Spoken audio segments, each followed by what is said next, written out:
அவர்களது நிலை எவ்வாறு உள்ளது என்ற தெளிவான அறிவினை புலத்தினை நான் பெற்றுக்கொள்ள முடியும். அவை உங்களுடைய ஆதரவு தான் இதில் மிக பிரதானமானது. உங்களுடைய ஆதரவை மீண்டும் மீண்டும் எதிர்பார்க்கிறோம். நீங்கள் விடை எழுதுவதன் ஊடாகவே நீங்கள் எங்களுடன் இருக்கின்றீர்கள் என்ற செய்தியை உறுதிப்படுத்திக் கொள்ள முடியும். சொல்லப்படுகின்ற விடயங்களை நன்றாக செவிசாய்க்கின்ற மாணவர்கள் ஏராளம் இருக்கிறார்கள்.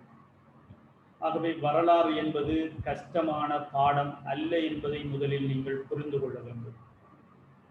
வரலாறு இலகுவான ஒரு பாடம். இதில் பாடமாக்க வேண்டும், மனனம் செய்ய வேண்டும் என்ற கதைக்கு இடம் கிடையாது. அவ்வாறு ஒரு விடயம் இங்கு கிடையாது. தெளிவாக தொடர்ச்சியாக வரலாற்றை புரிந்து கொள்வதனூடாக, விளங்கிக் கொள்வதனூடாக, மனனம் செய்யாமலே பரீட்சைக்கான விடையினை நாங்கள் இலகுவாக எழுதலாம். இதற்கு முன்னர் என்னிடம் கற்ற மாணவர்களும் இருக்கிறார்கள், உங்களது சகோதரர்களாகவும் இருக்கலாம். அவர்களிடம் வினவுகின்ற போது அவர்கள் சொல்லுவார்கள் சில விடயங்கள். வரலாற்றை பொறுத்தவரைக்கும் எல்லா அலகுகளையும் கற்பதும் கிடையாது. ஆனால் MCQ என்கிற பகுதிக்கு எல்லா அலகிலையும் வினாக்கள் வரும். பகுதி 2ஐ பொறுத்தவரைக்கும் 5 கட்டாய வினா, 5 வினாக்கள் தான் நாங்கள் எழுத வேண்டியவர்களாக இருக்கிறோம். இதன் அடிப்படையில் பகுதி 2இல் பகுதி 1, பகுதி 2, பகுதி 3 என்ற 3 பகுதிகள் இருக்கிறது என்பதை நீங்கள் புரிந்து கொள்ள வேண்டும். அதில் பகுதி 1 கட்டாயமானது 30 புள்ளிகளை கொண்டிருக்கிறது. MCQ அது 80 புள்ளி, அதை பற்றி நான் பேசவில்லை. அதில் 18 அலகுகளை கொண்ட வினாக்கள் காணப்படும். 10ஆம் ஆண்டில் உள்ள 10 அலகுகளும் 11ஆம் ஆண்டில் உள்ள 8 அலகுகளை இணைத்து 18 அலகுகளையும் கொண்ட வினாக்கள் அங்கு குவிந்திருக்கும். அதில் மாற்று கருத்து கிடையாது. எங்களது ஏற்புறவேற்றை தீர்மானிக்கின்ற பிரதானமான பகுதியாக பகுதி 2 காணப்படுகிறது. பகுதி 2ஐ பொறுத்தவரைக்கும் அதில் 3 பகுதிகள் இருக்கிறது. பகுதி 2இல் கட்டாயமான வினாவாக பகுதி 1 காணப்படுகிறது. இந்த பகுதி 1க்கு 30 புள்ளிகள் நிர்ணயிக்கப்பட்டிருக்கிறது. பகுதி 2இல் உள்ள பகுதி 2, பகுதி 3 என்ற பகுதிகளுக்கு மொத்தம் 90 புள்ளிகள். இதில் ஒரு வினாவுக்கு 18 புள்ளிகள் என்று 5 வினாக்களை நாங்கள் செய்ய வேண்டியவர்களாக இருக்கிறோம். பகுதி 2 இலங்கை வரலாறு தொடர்பான வினாக்கள் 4ஐயும், பகுதி 3 உலக வரலாறு தொடர்பான வினா 1ஐயும் நாங்கள் முன்கொடுக்க வேண்டி வரும். இந்த அடிப்படையில் எப்படியும் 5 வினாக்களை கண்டிப்பாக நாங்கள் எதிர்கொள்ள வேண்டியவர்களாக இருந்து கொண்டிருக்கிறோம். இந்த 5 வினாக்களில் 2019ஆம் ஆண்டு முதலாவது அலகு தொடர்பான வினா வந்திருக்கிறது, முழு அளவான வினா. 2019ஆம் ஆண்டுக்கு முன்னர் 10ஆம் ஆண்டில் உள்ள முதலாவது அலகு தொடர்பான வினா வரவில்லை, 18 புள்ளிகளுக்கு. 2019ஆம் ஆண்டில் முழு வினா வந்திருக்கிறது. 2020ஆம் ஆண்டிலும் நாங்கள் முதலாவது அலகை எதிர்பார்க்கிறோம் என்பதை நீங்கள் புரிந்து கொள்ள வேண்டும். அதனால்தான் முதலாவது அலகை மிக ஆழமாகவும் நீளமாகவும் கற்றோம். 2வது அலகு நீங்கள் விரும்பினாலும் விரும்பாவிட்டாலும் உங்களது வினாப்பத்திரத்தில் காணப்படும். அதே போல 2 அலகு தொடர்பான விடயங்களை சொல்லியிருக்கிறேன். 2 அலகும் 2 கேள்விகளை செய்யக்கூடிய நிலைக்கு தள்ளலாம். மொத்தம் 5 வினாக்கள் தான் நாங்கள் செய்வது. அதில் ஒரு உலக வரலாறு. இந்த உலக வரலாறில் கிட்டத்தட்ட 4 அலகுகள் இருக்கிறது. 10ஆம் ஆண்டில் மறுமலர்ச்சி என்ற ஒரு அலகும், 11ஆம் ஆண்டில் கைத்தொழில் புரட்சி, அதே போல புரட்சி, அதே போல உலக மகாயுத்தம்.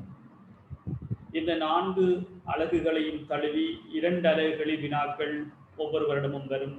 அதில் ஒரு அலகு தொடர்பான வினாக்களை நாங்கள் செய்ய வேண்டியவர்களாக இருக்கிறோம். இந்த அடிப்படையில் சென்ற வருடம் உலக மகா யுத்தம் தொடர்பான முழு வினா வந்துவிட்டது. ஆகவே இந்த வருடம் அதை நாங்கள் எதிர்பார்க்க முடியாது. கைத்தொழில் புரட்சி தொடர்பான வினாவும் வந்திருந்தது, அதையும் எதிர்பார்க்க இயலாது. ஆகவே மறுமலர்ச்சி வினாவை நாங்கள் முழு அளவில் எதிர்பார்க்கிறோம். அதே போல புரட்சி தொடர்பான வினாவையும் எதிர்பார்க்கிறோம். ஆகவே அங்கு ஒரு வினாதான் நாங்கள் செய்ய வேண்டியவர்களாக இருக்கிறோம். ஆகவே ஒரு 2 வினாக்கள் நேரடியாக வரும் என்ற அடிப்படையில் கணிப்பு சொல்லப்பட்டிருக்கிறது. 5 வினாக்களில் 10ஆம் ஆண்டின் 2வது அலகு தொடர்பான முழு வினாவும் 10ஆம் ஆண்டினுடைய 9வது அலகு தொடர்பான மறுமலர்ச்சி தொடர்பான வினாவும் முழு அளவில் எதிர்பார்க்கப்படுகிறது. அதே நேரம் இந்த வருட சாதாரண தரமானவர்கள் கண்டிப்பாக 10ஆம் ஆண்டில் முழு கவனம் செலுத்த வேண்டும் என்றும் சொல்லப்பட்டிருக்கிறது. இதன் அடிப்படையில் 10ஆம் ஆண்டு வினாக்கள் கூடுதலாக வரும் என்ற ஒரு நம்பிக்கை இருக்கிறது. அதைத் தொடர்ந்துதான் நாங்கள் இந்த மீட்பல் தொடர்பான விடயங்களுக்கு நுழைந்தோம். இவ்வாறான ஒரு அறிமுகம் உங்களுக்கு கண்டிப்பாக புரிதலாக இருக்க வேண்டும். ஏன் இந்த ஜூம் வகுப்பறையில் 10ஆம் ஆண்டை நாங்கள் நினைந்து கொண்டிருக்கிறோம் என்பதை நீங்கள் புரிய வேண்டும் என்பதற்குத்தான் இதை நாங்கள் சொல்லியிருக்கிறோம். இப்போ நாங்கள் எங்களை 10ஆம் ஆண்டினுடைய 3வது அலகில் நாங்கள் சமகாலத்தில் நிற்கிறோம். இந்த 3வது அலகில் இலங்கையின் அரசியல் அதிகார வளர்ச்சி என்கிற பகுதியில் பல விடயங்களை பார்த்து இன்று நாங்கள் பார்க்க இருக்கின்ற பகுதி அரசின் வளர்ச்சி என்கிற பகுதி. அரசின் வளர்ச்சி என்று சொல்லுகின்ற போது அரசொன்று வளர்ந்த விதத்தினை இங்கு உணர்த்துகிறார்கள் அல்லது சொல்லுகிறார்கள். இதற்கு முன்னர் அரசுக்கு முற்பட்ட காலம் என்றொரு விடயம் பார்க்கிறது. அரசுக்கு முற்பட்ட காலத்தில் இல்லத்தலைவர், கிராம தலைவர் இவர்களை விட பருமக என்பவர் காணப்பட்டார் என்ற விடயங்களை பார்த்த நாங்கள் இப்போது அரசு என்பது தோன்றிவிட்டது. ஆட்சியாளன், ஆட்சியாளனுக்கு உதவக்கூடிய அதிகாரிகள், மக்கள், நிலப்பரப்பு இவை யாவற்றையும் கொண்டதே அரசு. இந்த அரசு ஒன்றினுடைய ஆட்சியாளன் ஒருவன் தோன்றுகின்ற போது ஏனைய குறுநில மன்னர்கள், சிறிய சிறிய ஆட்சியாளர்கள் எல்லாம் அந்த பிரதானமான ஒரு ஆட்சியாளரின் கீழ் ஒன்று இணைவார்கள். இந்த அடிப்படையில் இலங்கையினுடைய பல பகுதிகளில் பருமக என்ற பெயரில் இறுதியாக ஆட்சியாளர்கள் இருந்தார்கள். இலங்கையில் அரசன் ஒருவன்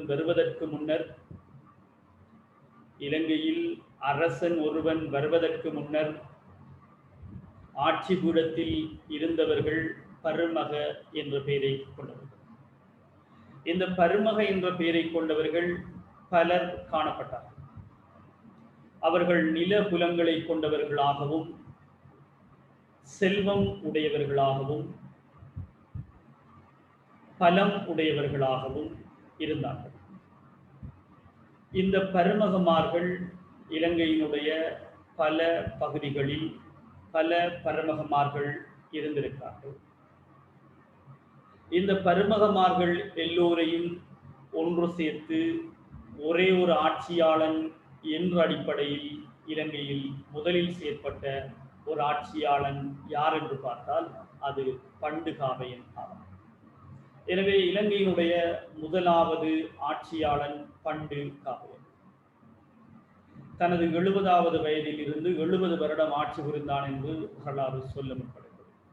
அது ஒரு பக்கம் இருக்கிறது.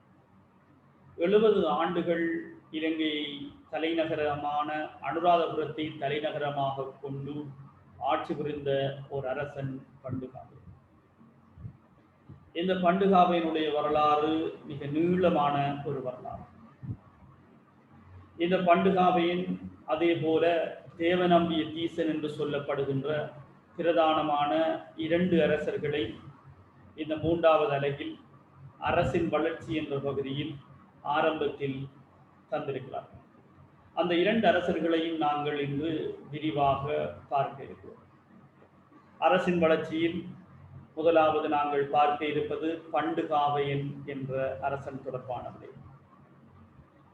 இரண்டாவது தேவநம்பிய தீசன் தொடர்பான விடயம்.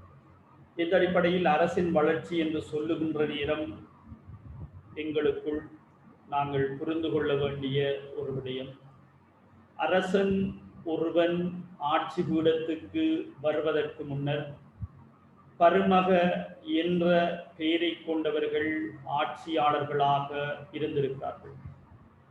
இந்த பருமகமார்களை ஒன்று சேர்த்து ஆட்சி செய்தவன்தான் அல்லது அவர்களை ஒன்றிணைத்து ஒரு அரசன் என்ற அடிப்படையில் ஆட்சி புரிந்தவன்தான் இலங்கையின் முதல் அரசனாக இருக்கிறார்.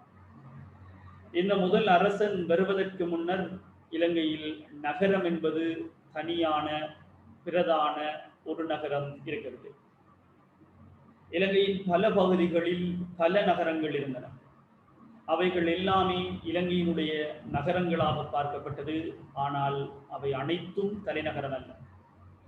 இலங்கைக்கு ஒரு தலைநகரம் இருக்கிறது என்ற செய்தியை உலகுக்கு அறிமுகப்படுத்திய முதல் அரசன் இந்த பண்டுகாபயன் என்பதையும் நாங்கள் அறிந்து கொள்ளலாம்.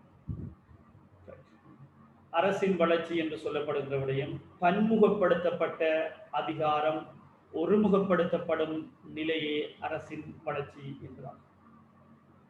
பன்முகப்படுத்தப்பட்ட விடயம் என்று சொன்னால் இலங்கையினுடைய ஆட்சி உரிமை தனி ஒரு நபரிடம் இருக்காமல் பல நபர்களிடம் பகிர்ந்தளிக்கப்பட்டிருக்கின்ற ஒரு செய்தி. பன்முகப்படுத்தல், பகிர்ந்தளித்தல், அதிகார குவிப்பு, அதிகார பகிர்வு, இரண்டு விடயம் இருக்கிறது. தனி ஒரு நபரிடம் அதிகாரம் எல்லாம் குவிந்திருந்தால் அதனை அதிகார குவிப்பு அப்படி என்று சொல்வார். அதிகாரங்கள் தனி ஒரு நபரிடம் குவிந்திருக்காமல் எல்லா தரப்பினருக்கும் பகிர்ந்து அளிக்கப்பட்டிருக்குமாக இருந்தால் அதிகார பகிர்வு அல்லது பன்முகப்படுத்தல். எனவே பருமக என்பவர்கள் பல அதிகாரங்களை பல பருமகமார் கொண்டிருந்தபடியினால் அதிகாரம் பருமகமார்களின் காலத்தில் பன்முகப்படுத்தப்பட்டிருந்தது. எனவே அதிகாரம் ஒருமுகப்படுத்தப்படாமல் பன்முகப்படுத்தப்பட்டிருந்தது எப்பொழுது அப்படி என்று பார்த்தால் பருமகமார்களின் காலத்தில் தான் அதிகாரம் பன்முகப்படுத்தப்பட்டது. இப்படியான அதிகாரம் ஒருமுகப்படுத்தப்படும் ஒரு நிலையினுடைய பேர்தான் அரசின் வளர்ச்சி அப்படின்னு சொல்லுவார். அரசின் வளர்ச்சி என்று சொல்லப்படுகின்ற விடயம் இப்ப எங்களுக்கு புரிந்திருக்கும். பன்முகப்படுத்தப்பட்டிருந்த அதிகாரங்கள் அனைத்தும் ஒருமுகப்படுத்தப்படும் நிலை அரசின் வளர்ச்சி. இது ஐரோப்பாவினுடைய மறுமலர்ச்சி என்ற செய்தியிலும் இந்த அரசின் வளர்ச்சி தொடர்பான விடயம் கேள்விப்பட்டிருக்கிறது. ஐரோப்பிய வரலாற்றில் மறுமலர்ச்சி மிக பிரதானமான ஒரு மாற்றம். மறுமலர்ச்சி ஏற்படுவதற்கு முன்னர் மத்திய காலம் நிலவியது. அந்த அறிவையும் நாங்கள் அறிந்திருக்க வேண்டும். ஏனென்றால் மறுமலர்ச்சியும் எங்களுடைய எதிர்பார்க்கை இல்லை. மத்திய காலம் நிலவுகின்ற போது அங்கு அறிவு படைத்த மக்கள் ஐரோப்பா கண்டத்தில் இருக்கவில்லை.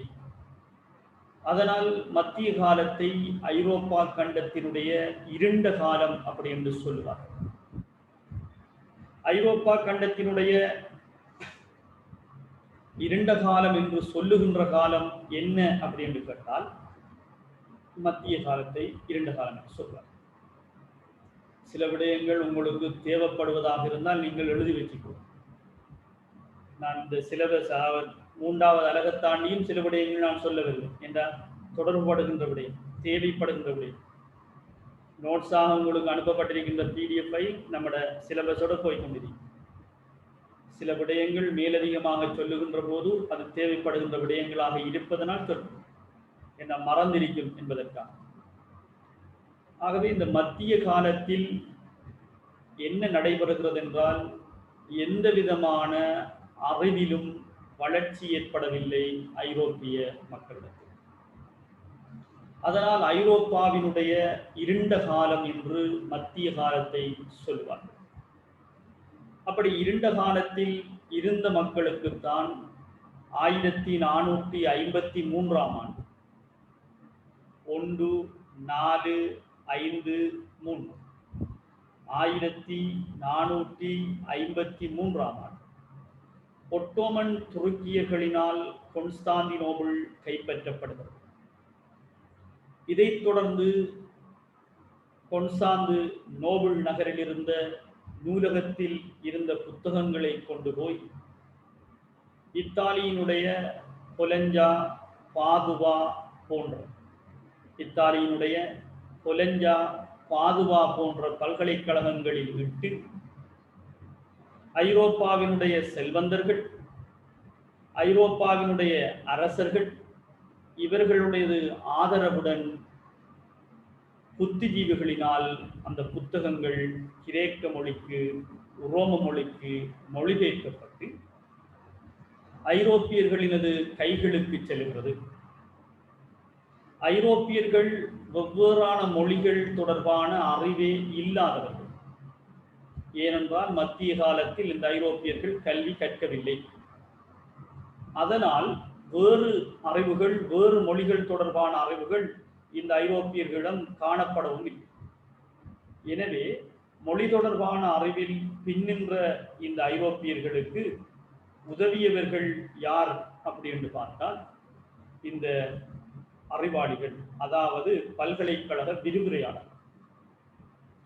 இவர்கள்தான் கிரேக்க, உரோம மொழிக்கு வெவ்வேறு மொழிகளில் இருந்த புத்தகங்களை மொழிபெயர்த்து இந்த ஐரோப்பிய மக்களது கைகளிடம் ஒப்படைக்கிறார்கள். நீங்கள் வாசித்து பாருங்கள், படியுங்கள், அப்பொழுதுதான் எங்களுக்கு ஒரு முன்னேற்றம் வரும். உங்களுக்கு பிடித்தமான துறைகளை படியுங்கள்.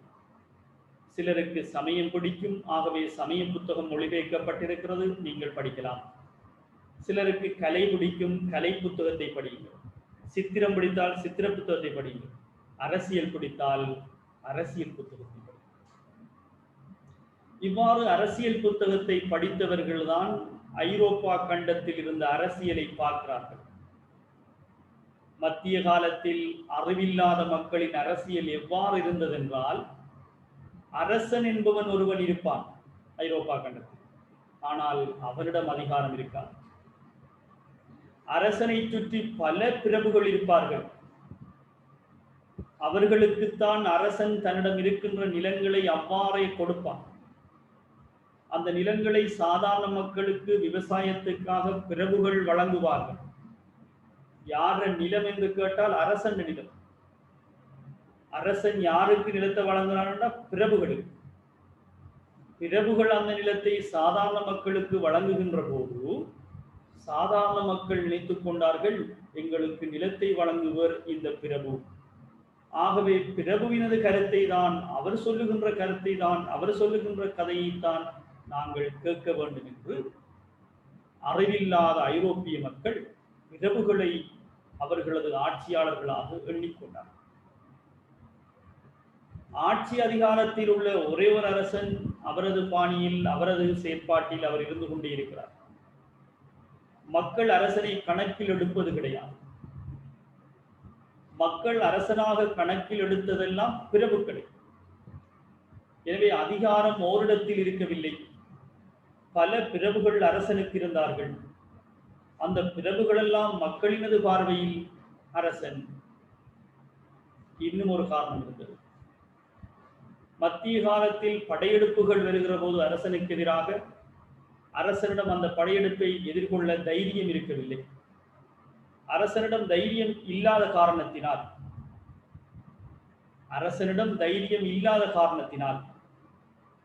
அரசன் என்ன செய்வான் என்றால், பிரபுகளை நீங்கள் சண்டை புரியுங்கள் என்று. பிரபுகள் தான் யுத்தம் புரிவார். எங்கு ஒரு அரசன் மாத்திரமல்ல, ஐரோப்பா கண்டத்தில் இருந்த எல்லா அரசர்களும் இதே நிலைதான். மத்திய காலம் என்று சொல்வது ஐரோப்பாவின் இருண்ட காலம். அரசனுக்கு மறவில்லை, மக்களுக்கு மறவில்லை. அங்கு அறிவுடையவர்கள் இந்த பல்கலைக்கழக விரிவுரையாளர்கள், அதே போல சமய குருமார்கள் தான் அறிவுடையவர்கள். அவர்கள் என்ன சொன்னாலும் அரசன் கேட்பான். சமய குருமார்கள் அவர்களை மதிப்பார். இது மத்திய காலம். அப்ப யுத்தம் புரிகின்ற நேரம், வருகின்ற யுத்தங்களை எதிர்கொள்ள தைரியமுடைய பிரபுகள் முன்னிற்பதனால் பிரபுகள் மக்களது பார்வையில் மிகப்பெரிய பலசாலிகளாக தெரிந்தார்கள். எனவே எல்லா மக்களும் எல்லா பிரபுகளையும் நம்பினார்கள். இதுதான் மத்திய காலத்தில் இருந்தது. அரசனும் நினைத்துக் கொண்டான், பிரபுண்டா இப்படிதான் இருக்கிற மக்கள் பிரபுத்தான் நினைக்க வேண்டும் என்று அரசனும் எண்ணிக்கொண்டான். ஆட்சி தொடர்பான அறிவு அவனிடம் இருக்கவில்லை. இப்போது அரசன் புத்தகத்தை படிக்கிறான், பிரபுகள் புத்தகத்தை படிக்கிறார்கள், மக்கள் புத்தகத்தை படிக்கிறார்கள். அரசியல் தொடர்பான புத்தகத்தில் ஆர்வம் உள்ளவர்கள் அதை படிக்கிறார்கள். அப்பொழுது புரிந்து கொள்ளுகிறார்கள், அரசன் என்றால் ஒருவன், அவன்தான் ஆட்சியாளன், அவனிடம்தான் அதிகாரங்கள் இருக்கும், அவன்தான் பிரபுகளை நியமிப்பான், அவன்தான் மக்களுக்கெல்லாம் பெரியவன் அரசன். எனவே அப்படியான ஒரே ஒரு அரசன் தான் ஒரு நாட்டில் இருப்பான். இவ்வாறு பிரபுகள் எல்லாம் அரசனாக முடியாது என்று அரசியல் புத்தகத்தில் இருந்தது. இதை படித்த இதில் ஆர்வம் உள்ள இஸ்பானிய மக்கள் முதலாக தேசிய அரசு என்கிற ஒரு அரசை தோற்றுவித்தார்கள். உலகில் முதலாவது தேசிய அரசு, அரசு என்றால் இவ்வாறுதான் இருக்க வேண்டும் என்ற ஒரு அதிகாரம் குவிந்த ஒரு அரசு முதலாக இஸ்பானியாவில் தோன்றுகிறது. அதற்கு காரணம் மறுமலர்ச்சி. அதற்கு காரணம் அரசியல் ரீதியான அறிவு வளர்ச்சி. எனவே அரசியல் ரீதியான அறிவு வளர்ச்சியின் காரணமாக, மறுமலர்ச்சி தோன்றியதன் காரணமாக அரசியலில் ஏற்பட்ட அறிவினால் மக்கள் தேசிய அரசு என்ற ஒரு விடயத்தை அறிந்து கொள்கிறார். அதன் பின்னர் தான் உலகில் வெளிப்பட்டது, அரசரிடம்தான் எல்லா அதிகாரங்களும் குவிய வேண்டும், ஒருமுகப்பட வேண்டும் என்று விளங்கினார். அரசரிடம் அதிகாரங்கள் குவிவதற்கு முன்னர் அதிகாரங்கள் பன்முகப்படுத்தப்பட்டிருந்தது. பல பிரபுகளின் கைகளில் அதிகாரங்கள் இருந்தது. எனவே பிரபுகளின் கைகளில் இருந்த அதிகாரங்கள் அனைத்தும் அரசனது கைக்கு வந்ததனுடைய பேர்தான் ஒருமுகப்படுத்தல். இதுதான் அரசினது வளர்ச்சியாக இருக்கிறது. இதனுடைய பேர் தேசிய அரசு என்று மறுமலர்ச்சியில் படித்திருக்கிறேன். இந்த தேசிய அரசு முதலில் தோன்றிய நாடு இஸ்பானியா. இஸ்பானியாவில் ஒருவன்தான் அரசன் என்ற அடிப்படையில் செயற்பட்ட முதலாவது அரசன் பேர்டினாந்து. பேர்டினாந்து என்று சொல்லுகின்ற அரசன் தான் உலகுக்கே அரசு என்றால் ஒருவனது ஆட்சியில் நடைபெற வேண்டும் என்ற கருத்தை மறுமலர்ச்சியின் பின்னர் கொண்டு வருகிறார். எனவே மறுமலர்ச்சிக்கு முன்னர் அதிகாரம் பன்முகப்படுத்தப்பட்டிருந்தது. மறுமலர்ச்சிக்கு பின்னர் அதிகாரம் அரசனது கையில் மாத்திரம்தான் இருந்தது. அரசன் பிரபுகளை மதிக்கவில்லை. மறுமலர்ச்சி பிறகு அரசன் குருமாரை மதிக்கவில்லை, அரசன் கல்விமான்களை மதிக்கவில்லை. அரசன் சொன்னான், என்னிடம்தான் அதிகாரம் இருக்கிறது, நான் சொல்வது மாத்திரம்தான் நடைபெற வேண்டும் என்று இனி அவருடைய செயற்பாடு மேலோங்கி. அதனால் தான் இஸ்பானியா நாடுகளை கண்டுபிடிக்க ஆரம்பிக்கிறது. கிறிஸ்தோபர் கொலம்பஸ் அமெரிக்காவை நோக்கி நகருகின்ற வரலாறுகள் எல்லாம் அதன் பின்னர் தான் தோன்றுகிறது. ஏன்? பலம் ஒருவனது கையில் கிடைத்துவிட்டது. பிரபுகளிடம் பலம் இருந்த போது பிரபுகள் அவ்வாறு முடிவுகள் எடுக்கவில்லை. அதற்கு காரணம் பலரது ஆதரவை திரட்ட வேண்டும். அரசனது கையில் அதிகாரம் வந்தபோது தனி ஒரு நபர் விரும்பியதை செய்தார். இஸ்பானியாவுக்கு பிறகு போர்த்துக்கல்லில் தேசிய அரசு தோன்றியது. அதில் தான் கடலோடி ஹென்றி நாடுகான் பயணங்களுக்கு உதவினான் என்று ஒரு விடயம் படித்திருக்கிறார். நாடுகளை கண்டுபிடிப்பதற்கு ஹென்றி மன்னன் முன்வருகிறான் என்று அவன் தேசிய அரசை அறிந்து விட்டான் போர்த்துக்கல் நாட்டில். எனவே இஸ்பானியா, போர்த்துக்கல், ஒல்லாந்து, பிரான்ஸ், பிரித்தானியா இவ்வாறுதான் தேசிய அரசு வளருகிறது. இந்த தேசிய அரசின் விளைவுதான் புதிய புதிய நாடுகள் கண்டுபிடிக்கின்ற படலம். இந்த புதிய புதிய நாடுகள் கண்டுபிடித்து அதில் நாடுகள் தன்னிறைவு கண்டதனால் இப்ப நாடுகளுக்குள்ள பிரச்சனை வந்து அது உலகமாக யுத்தமாக மாறுகின்ற விடயம் எல்லாம் வரலாற்றில் இருக்கிறது. இப்ப நம்ம அரசின் வளர்ச்சிக்குள் மீண்டும் வருவோம். ஒரு நீண்ட வரலாற்றை சொல்லியிருக்கிறேன். மறுமலர்ச்சிக்குள்ள போய் அப்படியே வந்திருக்கிறோம். ஞாபகம் வருவதற்காக வேண்டித்தான் கதைத்துக் கொண்டிருக்கிறேன். நான் சிலபஸை தாண்டி போகல, நம்மளோட விஷயத்துக்குலாம் இருக்கேன். இருந்தாலும் அரசியல் அதிகாரம், பன்முகப்படுத்தப்பட்ட அதிகாரம், ஒருமுகப்படுத்தப்பட்ட நிலையினுடைய பேர் தான் அரசின் வளர்ச்சி அப்படின்னு சொல்றோம். இந்த பன்முகப்படுத்தப்பட்ட என்று சொன்னால் பாருங்கள் எவ்வாறு பன்முகப்படுத்தப்பட்டிருக்கின்றது. பருமக ஒரு பகுதியில் இருப்பார், இன்னும் ஒரு பருமக இன்னும் ஒரு பகுதியில் இருப்பார். இவ்வாறு பருமகமார்கள் இலங்கையில் பல பகுதிகளில் காணப்படுவார். இவ்வாறு பல பகுதிகளில் காணப்பட்ட பருமகமார்களை ஒன்று சேர்த்து மகா பருமக அல்லது மபுருமுகா என்ற பெயரில் ஒருவன் அரசனாக வருகிறான். அவன்தான் ஆட்சியாளர். மபுருமுகா என்பது அரசனுக்கு வழங்கப்படுகின்ற ஒரு பெயரும் கூட. மபுருமுகா என்பது அரசனுக்கு வழங்கப்படுகின்ற ஒரு பெயர். ஆகவே பன்முகப்படுத்தப்பட்டிருந்த அதிகாரம் ஒருமுகப்படுத்தப்படுவது பருமகமாரிடமிருந்து அரசனது கைக்கு. அது எவ்வாறு என்கிற வரலாறு இப்போ நாங்கள் இலங்கையினுடைய ஒருமுகப்படுத்தப்பட்ட முதல் அரசன் பண்டுகாவையனுக்குள் நுழைய போகிறோம். இந்த பண்டுகாவையனும் அதே நேரம் இதற்கு முன்னரான வகுப்பறை ஒன்றில் இலங்கையின் ஆரியர் குழுவின் தலைவன், இலங்கை வந்த வெளிநாட்டு அதாவது இந்தியாவிலிருந்து இலங்கைக்கு வந்த ஒருவன், இலங்கையின் ஆரம்பகால அரசன் என்று நம்பப்படுகின்ற இந்த விஜயன். இந்த விஜயனுக்கும் இலங்கையினது முதல் அரசன் என்று இலக்கியங்களில் சொல்லப்படுகின்ற இந்த பண்டுகாவையனுக்கும் இடையே உறவுகள் இருக்கிறதா என்ற விடயம் எங்களுக்கு தெரியும். உறவுகள் இருக்கிறதா என்பது வினாவுக்கு வருமா என்ற ஒரு கேள்வி வந்தால் அவ்வாறு வினாவுக்கு வராது. நாங்கள் ஒரு ஞாபகத்துக்காக தொடர் வரலாற்றை அறிய வேண்டும் என்பதற்காக நாங்கள் புரிந்து கொள்ள வேண்டும். இப்போ பாப்போம், இலங்கைக்கு வந்த ஆரியர் குழுவின் தலைவன் விஜயன். விஜயன் வரலாறு நாங்கள் படிச்சோம், அதை விரிவாக நான் சொல்லிட்டேன் ஒரு கிளாஸ். இந்த விஜயனும் 700 தோழர்களும் இலங்கை வருகிறார்கள். இவர்கள் இலங்கையில் மல்வத்து ஓயா நதிக்கரையில் உள்ள தம்பகணியில் வந்து இறங்குகிறார்கள் மன்னார். அவ்வாறு இவர்கள் 700 தோழர்களும் விஜயனும் இலங்கையில் முதலில் கண்டது நாய், ஓநாய். முதலில் கண்டது நாயை. அதன் பின்னர் தான் மனிதர்கள், நாய் இருந்தால் மனிதர்கள் இருப்பார்கள் என்று விஜயனது தோழர்கள் ஒருவரின் பின் ஒருவராக மனிதர்களை தேடி நாட்டுக்குள் நுழைந்த போது ஒரு இருட்டழகி வெள்ளை நூல் நூற்றுக் கொண்டிருந்த ஒரு செய்தியை அறிகிறார்கள்.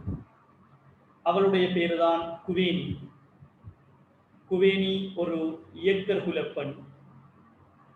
குவேணி ஒரு இயக்கர் குலப்பெண். இந்த இயக்கர் குலப்பெண்ணிடம் நீர் அருந்துவதற்கு நீர் கேட்ட வரலாறுகள் அதனுள் இருக்கிறது. குவேணியும் இலங்கையினுடைய அரக்கி, அழகி என்ற பல பெயர்களால் சொல்லப்படுகிறார். இந்த குவேணியை விஜயனது தோழர்கள் சந்தித்து இறுதியாக கவர்ச்சியுடைய அழகுடைய அந்த விஜயன், தனது முடியை முழு அளவில் மொட்டையிட்ட ஒரு விஜயன், வெயில் அவனது மண்டையில் பட்டவுடனே பளபளக்க ஆரம்பிக்கிறது. இதை கண்ட இலங்கையின் இருட்டழகி அந்த விஜயனை பார்த்து சொல்லுகிறாள், நீ என்னை மணந்து கொள், உனது தோழர்கள் 700 பேரையும் நான் விடுதலை செய்தேன், அவர்களுக்கு நீர் கொடுப்பேன், இந்த நாட்டின் ராஜாவாக நீ இருந்து கொள் என்று அந்த இயக்கர் குலப்பெண் குவேணி சொல்கிறார். விஜயனுக்கும் விஜயனது தோழர்களுக்கும் இடையே ஒரு தொடர்பு இருக்கிறது. எவ்வாறான தொடர்பு என்றால், விஜயன் என்ன செய்தாலும் தோழர்களும் அதையே செய்ய வேண்டும். விஜயன் ஒருவருக்கு அறைந்து விட்டால் தோழர்களும் ஒருவருக்கு அறைய வேண்டும். 700 தோழர்களும் இதை செய்ய வேண்டும், அதில் மாற்று கருத்து கிடையாது. விஜயன் திருமணம் முடித்து விட்டால் 700 தோழர்களும் திருமணம் முடிக்க வேண்டி வருமே என்கிற ஒரு விடயம் விஜயனுக்கு புரிந்துவிட்டது. உடனே விஜயன் குவேணியை பார்த்து சொல்லுகிறான், நீ என்னை திருமணம் முடித்தால் உனக்கு ஆபத்து இருக்கிறது, ஆகவே என்னைத்தான் முடிக்க வேண்டுமாக இருந்தால் நீ என்னை இருட்டில் முடித்துக்கொள் என்று சொல்கிறார். இந்த இருட்டில் முடித்தல் என்று சொல்லுகின்ற விடயம் என்னவென்றால், விஜயனும் குவேணியும் யாருக்கும் தெரியாமல் திருமணம் முடித்த செய்தி. அவ்வாறு 2 குழந்தைகளும் பிறந்துவிட்டது விஜயனுக்கும் குவேணிக்கும். ஜீவகர்த்த, திசால அல்லது திபல். ஜீவகர்த்த, திபல் என்று சொல்ல தோழர்கள் புரிந்து கொண்டார்கள், தமது நண்பன் குவேணியை விரும்பிவிட்டானோ என்கிற ஒரு சந்தேகம் அதன் பின்னர் தான் தோழர்களுக்கு வெட்டுகிறது. அவசர அவசரமாக விஜயனுக்கும் தோழர்களுக்கும் திருமணத்திற்கான ஏற்பாடுகளை தோழர்களே செய்கிறார்கள். இதற்காக இந்தியாவிலிருந்து விஜயனுக்காக மணப்பெண்ணையும் தோழர்கள் 700 பேரும் தங்களுக்கு ஒவ்வொரு மணப்பெண்ணையும் என்று எல்லோருக்குமான மணப்பெண்கள் இந்தியாவிலிருந்து இலங்கைக்கு இறக்குமதி செய்யப்படுகிறார். இந்த அடிப்படையில் விஜயனை திருமணம் முடிக்க வந்த பெண்ணின் பெயர் விஜயி அல்லது மதுராபுரி இளவரசி அல்லது பாண்டிய நாட்டு இளவரசி என்று சொல்லப்படுகிறது. ஆகவே சட்ட ரீதியான திருமணம் இலங்கையில் நடைபெறுகிறது. விஜயிக்கும் திருமணம் நடைபெறுகிறது. இது தோழர்களால் நிச்சயிக்கப்பட்ட திருமணம். இந்த திருமணத்தில் முழுக்க விருப்பம் இழந்தவனாக விஜயன் இருக்கிறான். விஜயனது முழு விருப்பமும் குபேனியாகவே இருக்கிறது. விஜயனது திருமண பந்தலில் விஜயனும் தோழர்களும் மன கோலத்தில் இருக்கின்ற போது குபேனி தனது 2 குழந்தைகளையும் கொண்டு நீதி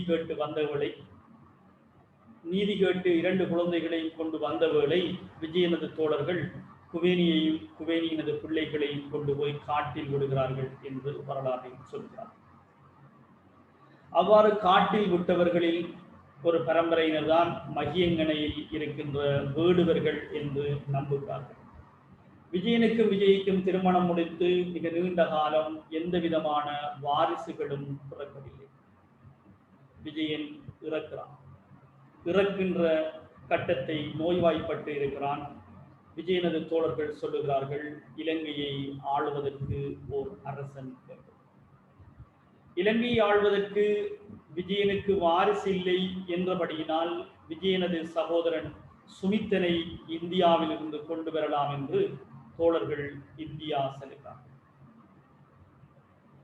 விஜயனது சகோதரன் சுமித்தன் அல்லது சுமித்திரன் என்று சொல்லப்படுகின்றவன் இந்தியாவின் லாடா பகுதியினுடைய அரசனாக இருந்து விட்டான்.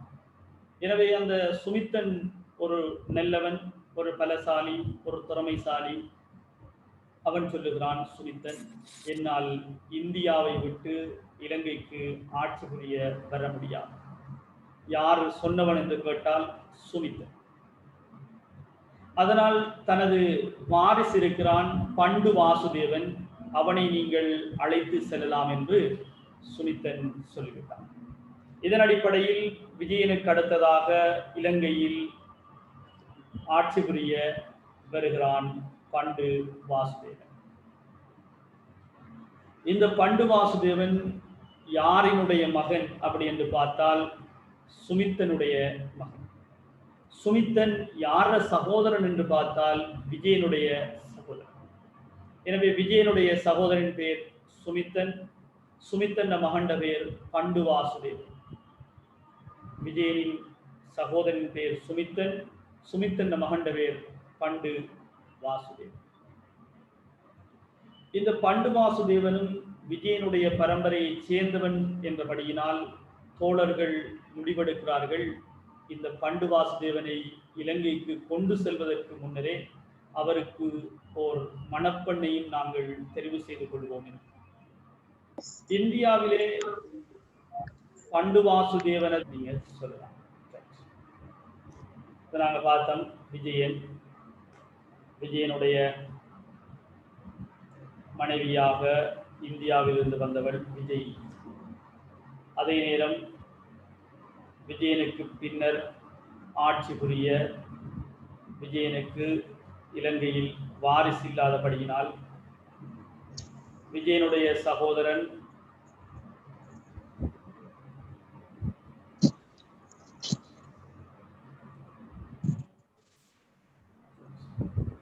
உங்களோட கேள்வியுடைய சொல்றேன்.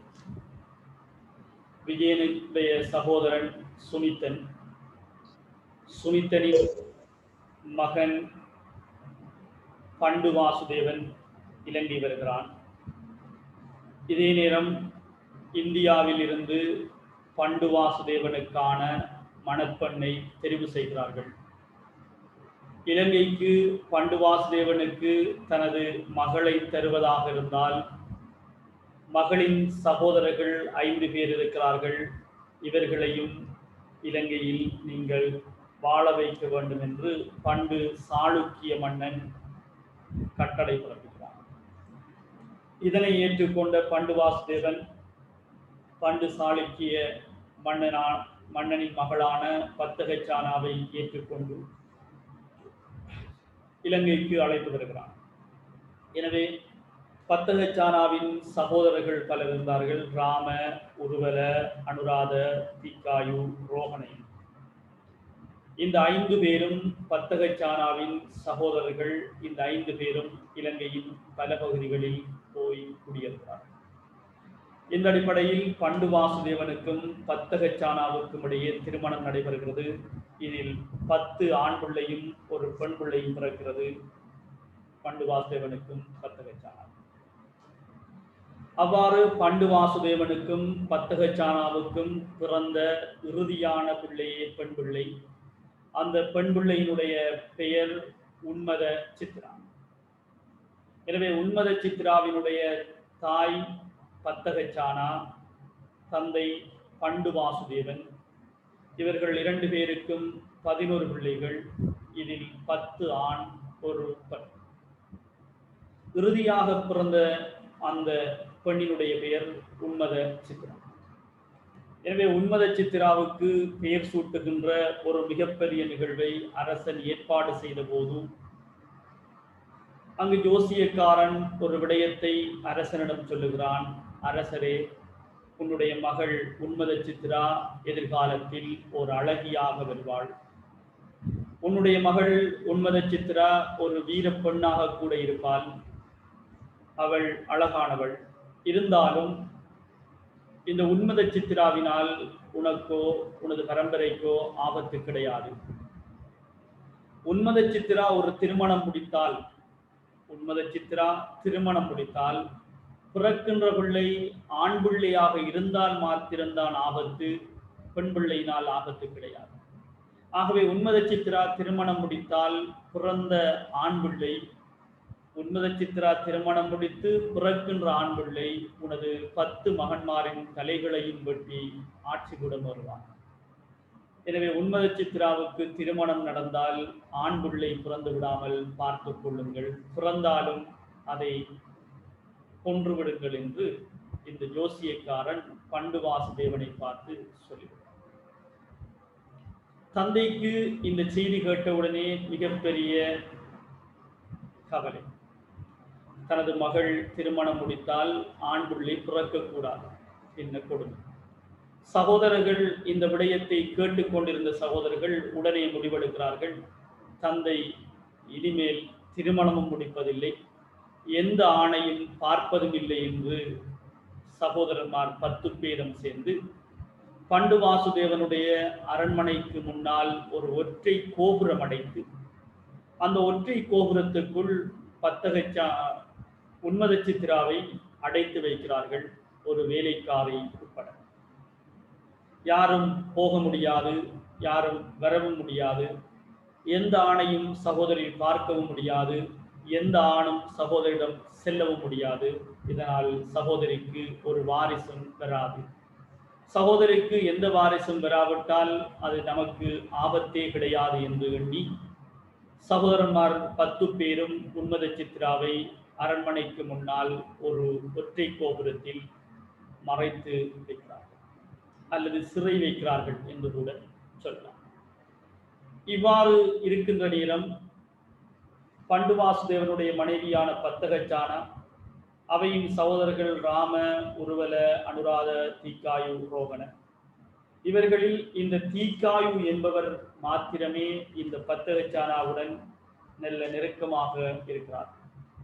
ஏனைய 4 சகோதரர்களும் இலங்கையின் 4 திக்கிலும் பொழிந்து அவர்கள் வாழ்கிறார்கள். இந்த தீக்காயு தனது சகோதரி இருக்கிறாள் என்று எண்ணி அவளை வருவதும் பார்ப்பதும் இவ்வாறு தீக்காயு வாழ்ந்து வந்தான். இந்த தீக்காயுக்கு ஒரு மகன் இருக்கிறான், அவனுடைய பெயர் தீக்க காமினி. தீக்காயுடைய மகனின் பெயர் தீக்க காமினி. இந்த தீக்காயும் தீக்க காமினியும் வாழ்கிறார்கள் தீகவாவி எனும் பகுதி. தீக்காயின் மகன் தீக காமினி. தீகாயுவின் மகன் தீககாமினியும் தீக்காயும் வாழ்கின்ற பகுதி தீகவாவி. இந்த தீகவாவி என்பது அம்பாறையில் இருக்கிறது அல்லது கல்லோயா நதிக்கரையில் இருக்கிறது. இதை எங்களுக்கு குறிக்க தெரிய வேண்டும். பாருங்க, இலங்கை படம், அதில் நதி, அதில் வருகின்ற இடத்தை பாருங்க, தீகவாவி. இந்த நதியின் பெயர் கல்லோயா நதி. இதுதான் சேனநாயக்க சமுத்திரம் இருக்கிறது என்று படித்திருக்கிறோம். கல்லோயா நதிக்கரையில இந்த பகுதியில் குறித்தாலும் சரி, நதிக்கு மேலே குறித்தாலும் சரி, தீகவாவி. இங்குதான் யார் வாழ்றார் என்று பார்த்தால் தீக்காயும் தீககாமி.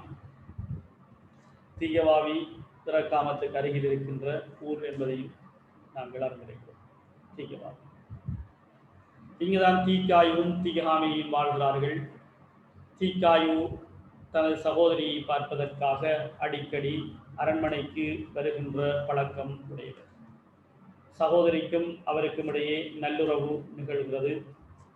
எனவே தீக்காயுடன் தீககாமினியும் அரண்மனைக்கு வர ஆரம்பித்து விட்டார். தீககாமினி அரண்மனைக்கு வந்தவர், அங்கு அடிக்கடி அரண்மனைக்கு வந்தவருக்கு புரிந்தது, அரண்மனைக்கு முன்னால் ஒரு ஒற்றை கோபுரம் இருக்கிறது, அதற்குள் யார் இருக்கிறார் என்று பார்க்க வேண்டும் என்ற ஒரு ஆசை தீக்காயினது மகன் தீககாமினிக்கு எழுந்தது. யாருக்குமே தெரியாமல் தீககாமினி அரண்மனைக்கு முன்னால் உள்ள ஒற்றை கோபுரத்திற்குள் நுழைகிறார். நுழைந்ததன் பின்னர் தீககாமினிக்கும் பண்டு வாசுதேவனது மகள் உன்மத சித்ராவுக்கும் இடையே ஒரு சந்தோஷம் நிலவுகிறது. இந்த சந்தோஷத்தின் வெளிப்பாடாக ஒரு மகன் பிறக்கிறான். அவனுடைய பெயர்தான் பண்டுகாவை. எனவே பண்டுகாவையின் பிறந்த வரலாறு நாங்கள் பார்த்திருக்கிறோம். இவர்தான் இந்த பண்டுகாவை. பண்டுகாவையின் தாயின் பெயர் உன்மத சித்ரா, தந்தையின் பெயர் தீககாமினி. தீகாமிட தந்தையின் பெயர் தீக்காயு, இவர் வாழ்ந்த பகுதி தீகவாவி. தீக்காயின் சகோதரின் பெயர் பத்தகச்சானா, பத்தகச்சானாவின் கணவரின் பெயர் பண்டு வாசுதேவன். பண்டு வாசுதேவனின் தந்தையின் பெயர் சுமித்தன், சுமித்தனின் சகோதரின் பெயர் விஜயன். விஜயின் தாயின் பெயர் சிங்க சீவிலி, தந்தையின் பெயர் சிங்க பாகு. சிங்கப்பாகுவின் தந்தையின் பெயர் சிங்கம். சிங்கத்தின் மனைவியின் பெயர் சுப்பாதேவி. எனவே சுப்பாதேவிக்கும் சிங்கத்துக்கும் சிங்கபாகுவும் சிங்க சீவிலியும் பிறக்கிறார்கள். சிங்க சீவிலிக்கும் சிங்கபாகுவுக்கும் 32 பிள்ளைகள் பிறக்கிறார்கள். அதில் 16 ஜோடி பிள்ளைகள் பிறக்கிறது. முதல் ஜோடி பிள்ளையாக விஜயனும் சுமித்தனும் காணப்படுகிறார்கள். அதில் விஜயன் 700 தோழர்களுடன் இலங்கை வந்து சட்ட ரீதியான வாரிசு இல்லாமல் இருந்த போது விஜயனின் சகோதரன் சுமித்தன் தனது மகனான பண்டு வாசுதேவனை அனுப்புகிறான். அவர்தான் இவர் பார்த்திருக்கிறோம். பண்டு வாசுதேவனின் மனைவியின் பேர் பத்தகச்சானா. 2 பேருக்கும் உன்மத சித்ரா என்ற ஒரு மகள் இருக்கிறாள். உன்மத சித்ராவுக்கும் அவருடைய மச்சான் தீககாமினிக்கும் இடையே இரகசியமான முறையில் சந்தோஷம் நடைபெறுகிறது. இதில் பிறந்த மகன்தான் பண்டுகாவை. இதுதான் பண்டுகாவையின் பிறந்த வரலாறு. இப்ப அரண்மனையில் பண்டுகாவையன் பிறந்து விட்டான். சகோதரர்களுக்கு தனக்கு பிறந்திருப்பது ஆண் பிள்ளைதான் என்ற செய்தி தெரிந்தால் ஆபத்து வரும் என்ற விடயம் உன்மத சித்ராவுக்கு முழு அளவில் தெரிந்தாலும் உன்மத சித்ரா காட்டிக்கொள்ளவில்லை. சகோதரர்கள் எப்பொழுதும் தனது பிள்ளைக்கு ஆபத்தாக வருவார்கள் என்பதை புரிந்து கொண்ட உன்மத சித்ரா என்ன செய்வது என்று தெரியாமல் இருந்தார். அரண்மனைக்குள் ஒற்றை கோபுரத்துக்குள் பண்டுகாவையன் பிறந்து விட்டான். உடனே தனது வேலைக்காரியை அழைக்கிறாள் இந்த உன்மத சித்ரா. வேலைக்காரியிடம் சொல்லுகிறாள் இந்த உன்மத சித்ரா, நீ பிறந்திருக்கின்ற எனது மகனை அருகில் உள்ள கிராமத்துக்கு கொண்டு போய் விட்டு அந்த கிராமத்தில் இருக்கின்ற ஒரு பெண் குழந்தையை எனக்கு கொண்டுதான். எனது மகனை பாதுகாப்பாக ஒரு வித்தைக்காரனிடம் கொண்டு போய் சேரு என்று நம்பி வேலைக்காரியிடம் தனது பிள்ளையை ஒரு ஆடைகள் வைக்கின்ற கூடைக்குள் வைத்து சுற்றி வேலைக்காரி கொண்டு செல்கிறார். அருகில் உள்ள கிராமத்துக்கு பிள்ளையை கொண்டு செல்ல வேண்டும். கிராமத்துக்கு போகின்ற வழியில் ஒரு காடு இருக்கிறது. இந்த காட்டுக்குள் 10 சகோதரர்களும் வேட்டையாடி கொண்டிருக்கிறார்கள். வேட்டையாடி கொண்டிருக்கின்ற நேரம் உன்மத சித்ராவினது பிள்ளையை வேலைக்காரி கூடையில் வைத்து கொண்டு செல்கிறார். வேலைக்காரியும் வேட்டையாடிய சகோதரர்களும் ஒன்றாக ஓரிடத்தில் சந்திக்கிறார்கள்.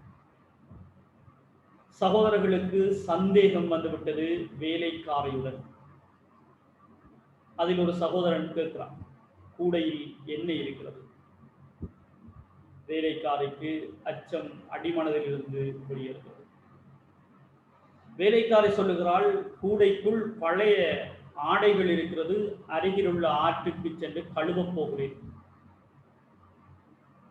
சகோதரன் கேட்டவன் சொல்லிட்டான், பரவாயில்லை. அருகில் இருந்த சகோதரன் சொன்னான், எதுக்கும் திற பாபம் உள்ளுகை நெருங்கி. வேலைக்காரிக்கு பயம், உள்ளே திறந்தால் தாம் இறந்து விடுவோம் என்ற ஒரு பயம். அவ்வாறு இருக்கிற நேரம் இனி இளவரசன் சொல்லிவிட்டானே, திறக்காமல் இருக்க முடியாது என்று வேலைக்காரை கூடையில் கையை வைக்கிறாள். இன்று பகல் முழுவதும் வேட்டையாடச் சென்ற இந்த இளவரசர்களுக்கு எந்த ஒரு மானும் கண்ணில் தென்படவில்லை. கூடையில் கையை வைத்தவுடனே ஒரு பெரிய மான் கூட்டம் இவர்களை வளைத்துவிட்டது. வேட்டையாடுவதா வேலைக்காரியை பார்ப்பதா என்ற ஒரு இக்கட்டு இந்த இளவரசர்கள். உடனே அதில் ஒருவர் சொன்னார், நாம் மானை பிடிப்போம், வேலைக்காரியை பிறகு பார்ப்போம் என்று மானை துரத்துகிறார்கள். மான் ஓடிக்கொண்டே இருக்கிறது. வேலைக்காரி பார்த்தால் இதுதான் தக்க தருணம் என்று ஓடி ஒளிந்த வேலைக்காரி துவார மண்டலம் என்ற அருகில் உள்ள கிராமத்தை அடைந்தார். அங்கிருந்து ஒரு பெண் பிள்ளையை கூடையிலிட்டு அரண்மனையை கொண்டு வந்து சேர்க்கிறார். உன்மத சித்ராவும் பார்த்து கொண்டிருக்கிறாள். வேட்டையாடச் சென்ற சகோதரன்மார் வருவார்களாய். சகோதரன்மார் வந்து விட்டார்கள். எனவே தனக்கு பிறந்திருக்கின்ற பிள்ளை ஒன்று பிறந்து விட்டது என்ற செய்தியை சகோதரன்மார்களுக்கு தெரியப்படுத்த வேண்டும் என்று ஆசைப்படுகிறார். எப்படியோ ஆபத்து வந்துவிடும், அதை எதிர்கொள்ளலாம். அதற்கு முன்னர் தமக்கு பிள்ளை பிறந்திருக்கிறது, அது பெண் பிள்ளைதான் என்று உறுதிப்படுத்திவிட்டால் தனது பிள்ளைக்கு ஆபத்து வராது என்று உணர்ந்த உன்மத சித்ரா சகோதரன்மார் அரண்மனைக்கு வந்தவுடனே தன்னிடம் இருந்த பெண் பிள்ளையின் தொடையில் கிள்ளி விடுகிறார். ஒற்றை கோபுரத்தில் பிள்ளை அழுகிற சத்தம் கேட்கிறது. சகோதரன்மார் வேகமாக ஓடி வருகிறார்கள். அது எவ்வாறு சகோதரியின் அரண்மனைக்குள், சகோதரின் கோபுரத்துக்குள் குழந்தை சத்தம்? ஓடி வந்தவர்கள் ஏன் எவ்வாறு என்று கூட கேட்கவில்லை. அவர்கள் வந்து ஆனா பெண்ணா என்றுதான் பார்த்தார். இவ பெரிய சந்தோஷம். இவர்கள் 10 பேருக்கு, அப்பாடா பிறந்திருக்கிறது பெண் பிள்ளை, நமக்கு ஒரு ஆபத்து இல்லை. இறங்கி செல்லுகிறார். இறங்கி செல்லுகின்ற போதுதான் ஒரு சகோதரனுக்கு சந்தேகம் வந்தது. அது எப்படி சகோதரிக்கு பிள்ளை பிறந்தது? இப்போதுதான் வந்து கேட்கிறார், இதனுடைய தந்தையா? இதனுடைய தந்தை தமது தமை தீககாமினி தான் என்று சொன்னவுடனே சகோதரன்மார் 10 பேரும் உன்மத சித்ராவுக்கு எதிரான ஒரு சிறையில் தீககாமினியை அடைக்கிறார். அவரும் ஒரு ஒற்றை கோபுரத்திலிருந்து பார்த்துக்கொண்டு உன்மத சித்ராவை பார்த்து கொண்டிருக்கிறார். உன்மத சித்ரா தீககாமினியை பார்த்து கொண்டே இறந்த வரலாறுகள் இருக்கிறது. காரணம், இவர்கள் இனி சேர்ந்து விடக்கூடாது, இனிமேல் இவர்களுக்கு வாரிசு கிடைக்கக்கூடாது. அவ்வாறு கிடைத்து விட்டால், அது ஆண் வாரிசாக மாறிவிட்டால் தங்களுக்கு ஆபத்து வந்துவிடும் என்று எண்ணினார். காலம் கடந்தது. 5 ஆண்டுகளின் பின்னர் தான் இவர்களுக்கு ஒரு செய்தி எட்டுகிறது, தனது சகோதரிக்கு பிறந்தது ஆண் பிள்ளை. இந்த ஆண் பிள்ளை துவார மண்டலத்தில் இருக்கிறான். எனவே அவனது உருவம் தெரியாது, அவனை பற்றி தெரியாது. எனவே அவனை கொல்ல வேண்டும் என்று சகோதரன்மார் 10 பேரும் துவார மண்டலம் நோக்கி நகர்கிறார்கள்.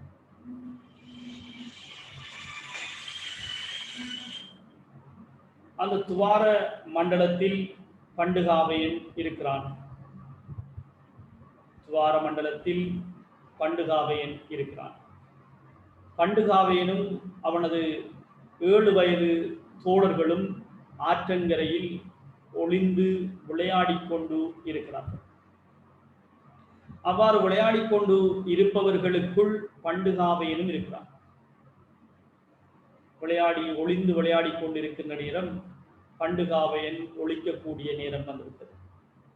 அவனும் ஓடிப்போய் மரப்பொந்துக்குள் ஒழித்து விட்டான். இச்சந்தர்ப்பத்தில் ஆற்றங்கரை அடைகிறார்கள் 10 சகோதரர்களும் உண்மதிக்கிறார். இவர்களுக்கு பண்டுகாவையனின் உருவம் தெரியாது. 7 வயதை நிரம்பிய பிள்ளைகள் ஆற்றங்கரையில் விளையாடுகிறார்கள்.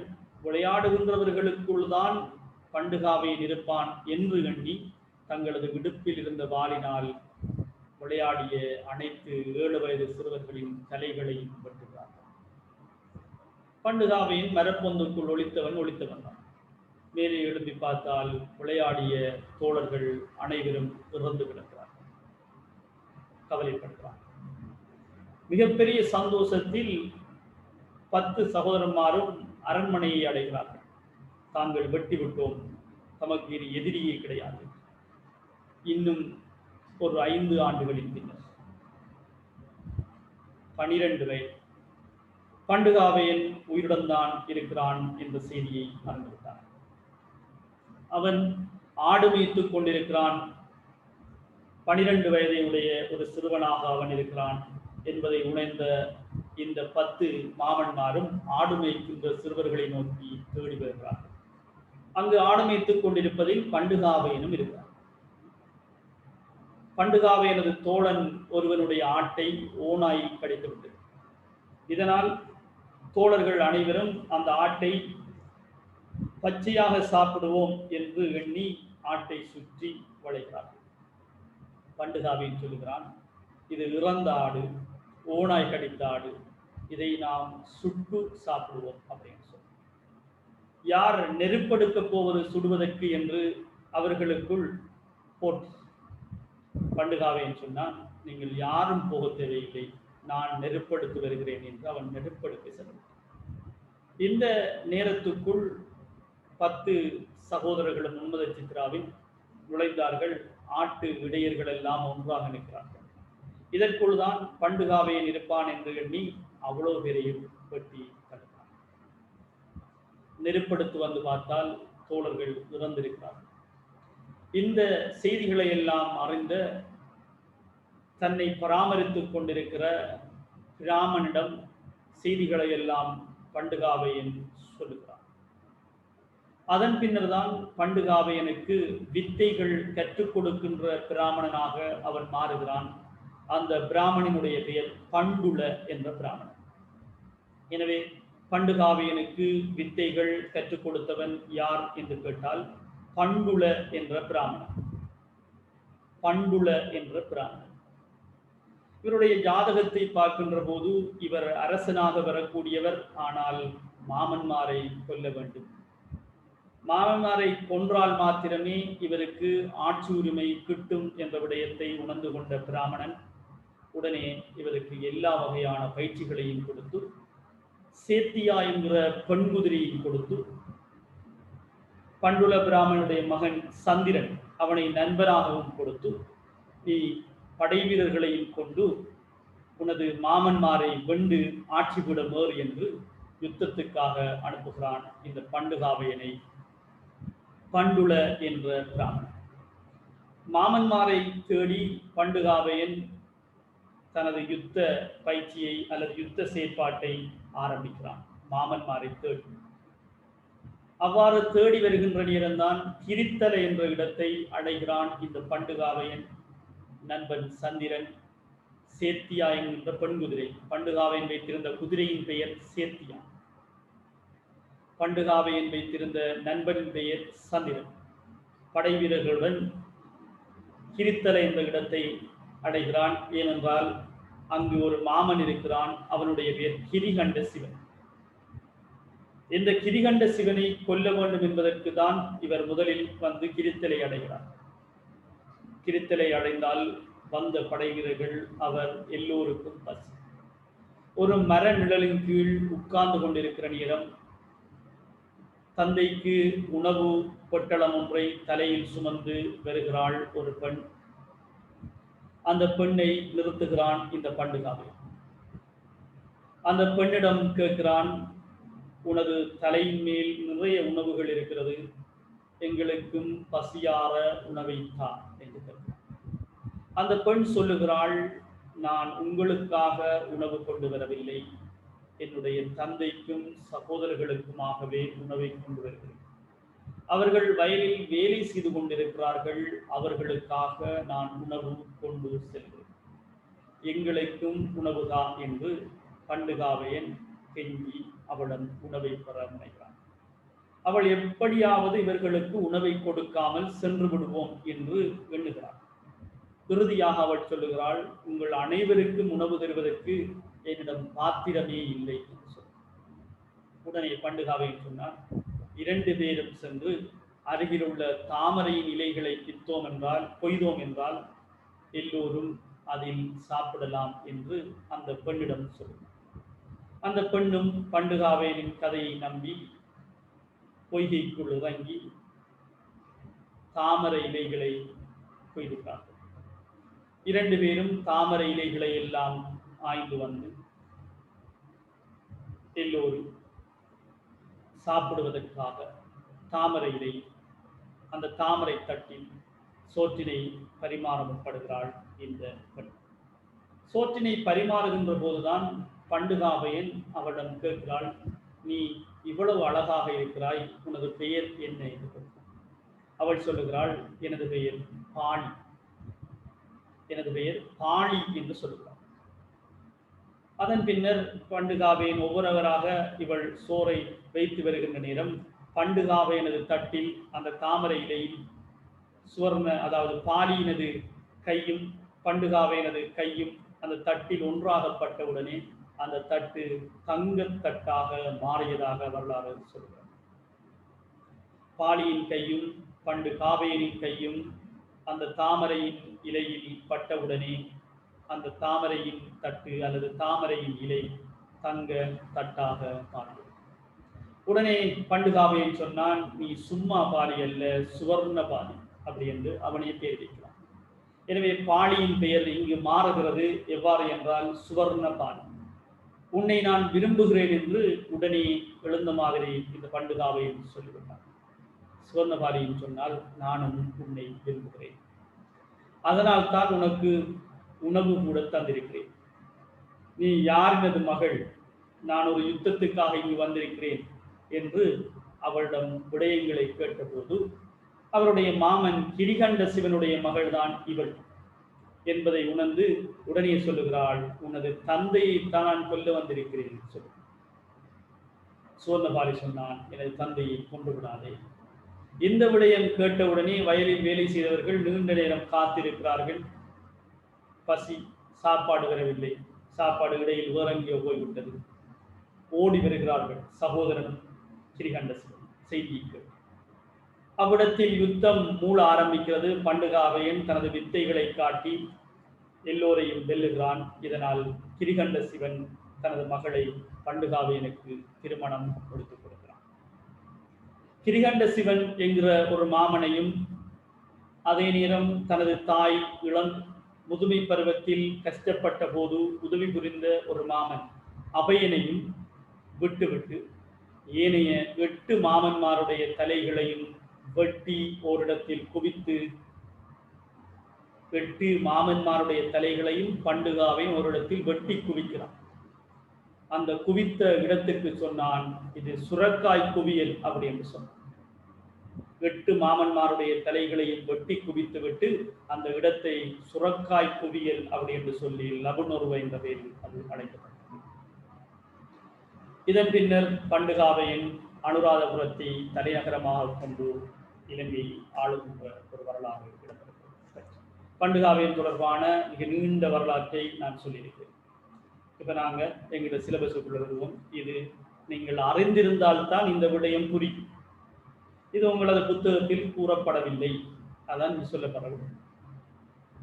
வரலாறில் கஷ்டமான பகுதி என்று சொல்வதற்கு காரணம், இவ்வாறான தொடர் வரலாறு தெரிந்தால் எங்களுக்கு இனி தொடராக போகும்.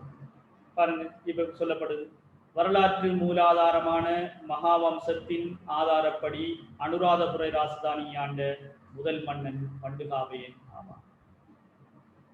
மாமன்மாரை கொன்றுவிட்டு இலங்கையின் முதலாவது தலைநகரமாக பண்டுகாவையை தெரிவு செய்தது அனுராதபுரம். எனவே அனுராதபுரத்தை ராசதானியாக கொண்டு மகாவம்சம் இலங்கையின் பிரதானமான இலக்கிய மூலாதாரம். அதில் சொல்லப்படுகிறது பண்டுகாவையன் தான் இலங்கையின் முதல் அரசர். இந்த முதல் அரசனால் தெரிவு செய்யப்பட்ட ஆட்சி மையம் அனுராதபுரம். நாங்கள் அனுராதபுரத்தை நேற்றைய வகுப்பறையில் குறித்து பார்த்திருக்கிறோம். மல்வத்து ஓயா நதிக்கரையில் இந்த அனுராதபுரம் காணப்படுகிறது என்கிற விடயத்தையும் நாங்கள் நேற்றைய வகுப்பறையில் தெளிவாக குறித்திருந்தோம் என்பது குறிப்பிடத்தக்கது. அனுராதபுரத்தை முதலாவது தலைநகரமாக கொண்டு ஆட்சி புரிந்த அரசன் பண்டுகாவை. இப்ப நீங்க அனுப்ப வேண்டிய விடை கேள்வியை சொல்றேன், எழுதிக்கங்க. இன்றைக்கு வாட்ஸ்அப் பண்ண வேண்டும் விடைய. ஏற்கனவே வாட்ஸ்அப் பண்ணாங்கல்ல, பேர் லிஸ்ட் அவ்வளோ வச்சிருக்கேன். ஒரு சந்தர்ப்பம் பெறும், ஒரு சாட்டையை போட்டு காட்டுவேன் எத்தனை பேர் விடலு நாட்கள், எத்தனை பேர் விடலு இல்லை. சொல்லுங்க, டவுட் கேட்க போறீங்களா, செக் பண்ண போறீங்களா?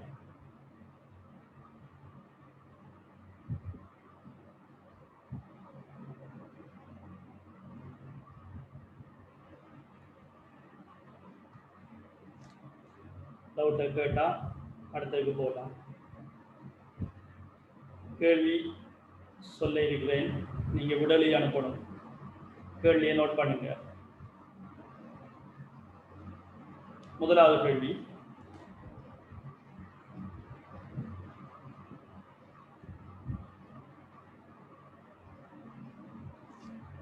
இலங்கையின் முதல் அரசன் பண்டுகாவையன், அதில் மாற்று கருத்து கிடையாது. மகாவம்சத்தின் ஆதாரப்படி இலங்கையின் பிரதானமான வரலாற்று மூலாதாரம் மகாவம்சம். அதுக்கு வந்து இந்த நோட்டே தந்தனம். மகாவம்சத்தின் ஆதாரப்படி அனுராதபுர ராசதானை ஆண்ட முதல் மன்னன், இலங்கையின் முதலாவது நகரம் அனுராதபுரம். அதை ஆண்ட முதல் மன்னன் பண்டுகாவையன். ஆகவே இலங்கையின் முதல் மன்னன் பண்டுகாவையன்.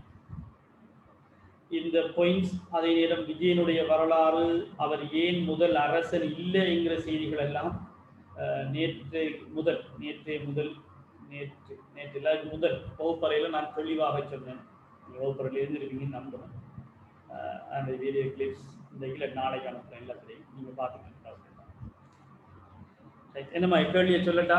ஒருத்தரும் கமெண்ட்ஸ் பண்ணல, இல்லை கேள்வி தேவையில்லைண்டா அப்படியே கேள்விக்கு போ. கேள்விக்கு போனால் உங்களுக்கு தான் என்ன இந்த தெரியாமல் போய் யாரும் பின்னூட்டம் செய்யல.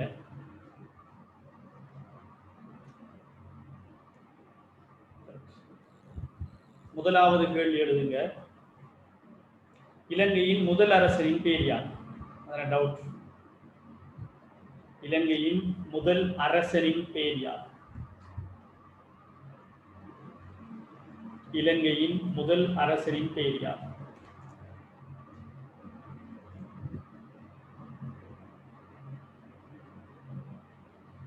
நீங்க வாட்ஸ்அப் பண்ண வேண்டும், விடைய எழுதி. இலகுவான கேள்விதான், மறந்துங்கிறதுக்காக வேண்டி ஒரு நோட்ல எழுதி விடைய போட்டோ பிடிச்சாங்க. இரண்டாவது கேள்வி, பண்டுகாவையன் மறைந்து வாழ்ந்த இடம் யார்? பண்டுகாவையன் மறைந்து வாழ்ந்த இடம் யார்?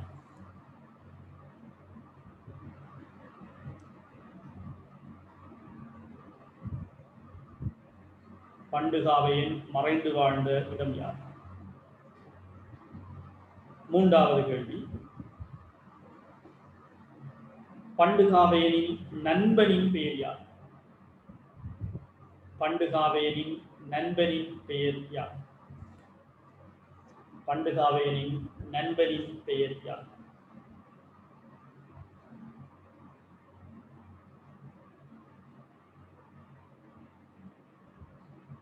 நாலாவது கேள்வி,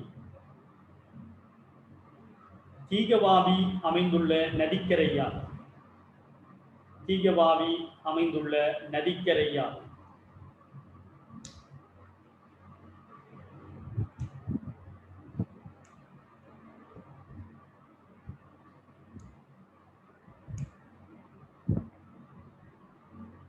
ஐந்தாவது கேள்வி,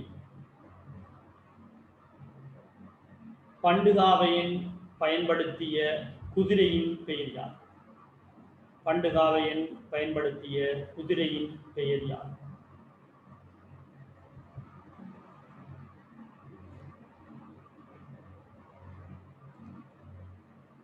எத்தனை கேள்வி வந்துரு?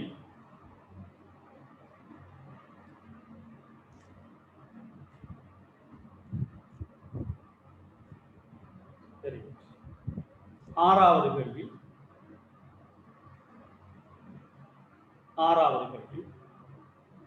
பண்டுகாவையனால் கொல்லப்படாத மாமன்மார் 2 பேரின் பெயர்களை தருக.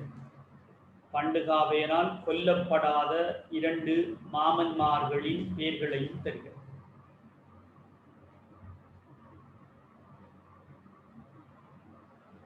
சரியா? 6 கேள்வி. இது நோட்ஸும் இல்லை, நான் சொன்ன விடயங்களுக்குள்ளான் இந்த கேள்விக்கான விடைகள் இருக்கிறது. எல்லாரும் எழுதி முடிஞ்சா அடுத்த விடயத்துக்கு போகிறோம்.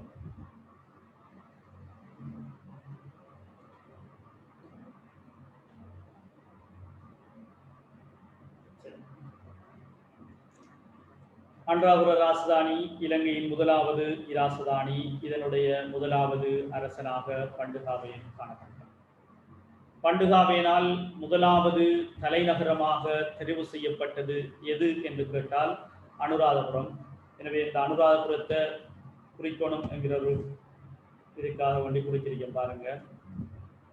இலங்கை நதிகளை வச்சு தான் நாங்கள் எல்லா இடங்களும் குறிக்கிற மல்வத்துவ நதிக்கரையில் இருக்கிறது. இது அனுராதபுரம்.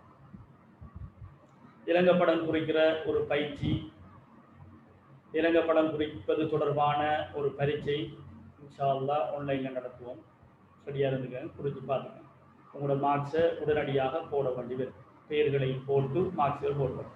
அதுக்கு ஏற்ற மாதிரி ரெடியாகி கொள்ளுங்க. நிறைய படங்கள் இலங்கைப்படம் குறிக்கிறது குறிச்சி மறந்துட வேண்டாம். 12 புள்ளி. பண்டுகாவையன் பிராந்திய ஆட்சியாளர்களான தனது மாமன்மார்களுடன் சண்டையிட்டு ஆட்சியை கைப்பற்றியதுடன் அனுராதபுரத்தினை தலைநகராக்கினான் என்கிறது. இதான் நம்மளோட 10ஆம் ஆண்டு புத்தகத்தை நோட்ஸ் 2 பாருங்க.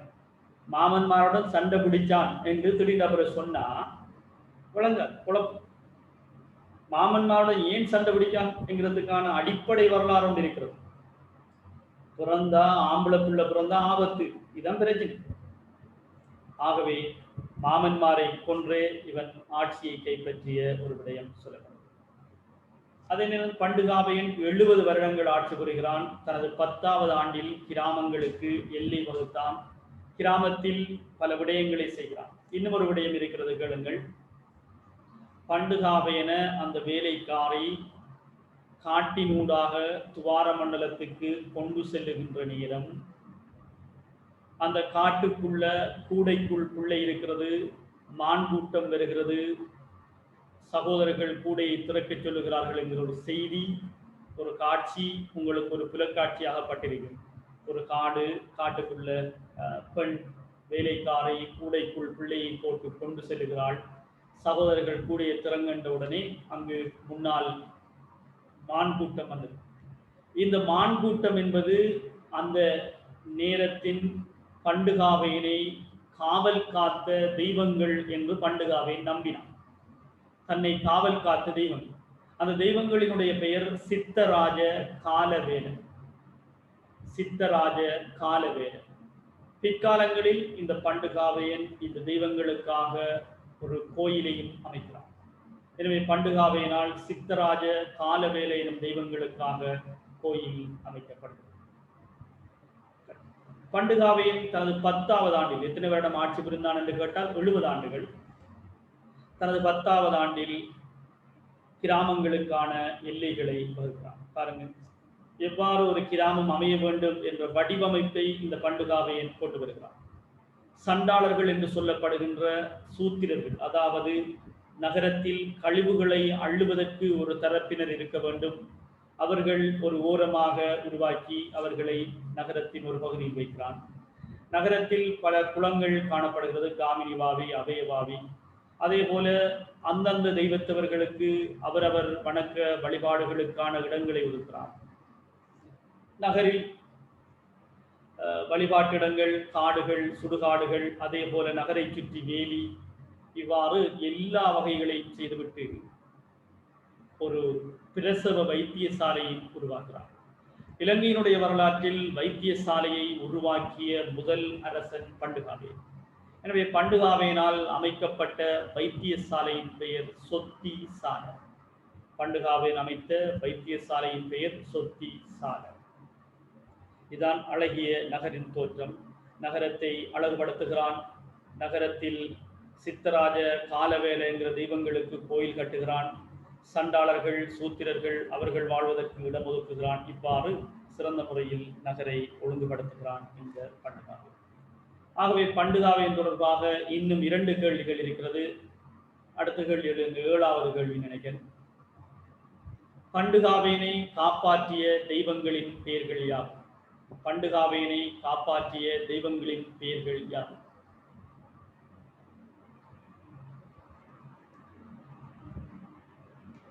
இறுதி கேள்வி, பண்டுகாவேன் அமைத்த வைத்தியசாலையின் பெயர் யாது? பண்டுகாவேன் அமைத்த வைத்தியசாலையின் பெயர் யாது? நாங்கள் அடுத்த அரசனுக்குள்ள நுழைவதற்குள் ஒரு நிமிடம் இடைவெளி.